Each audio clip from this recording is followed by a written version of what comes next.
CCN news एक पाऊल महाराष्ट्रासाठी।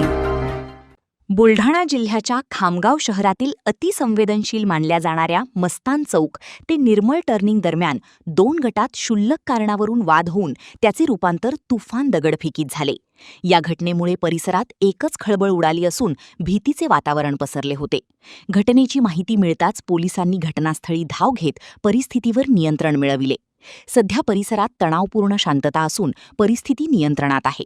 खबरदारीचा उपाय म्हणून शहरात आणि विशेषतः संवेदनशील भागात तगडा पोलीस बंदोबस्त तैनात करण्यात आला आहे।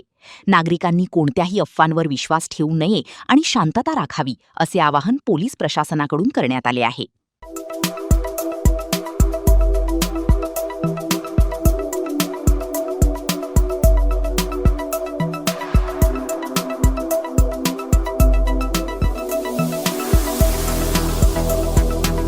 तसेच आपल्या भागातील महत्त्वाच्या बातम्या पाहण्यासाठी CCN न्यूज डेस्क चॅनलला सबस्क्राइब करा आणि बेल आयकॉन प्रेस करा।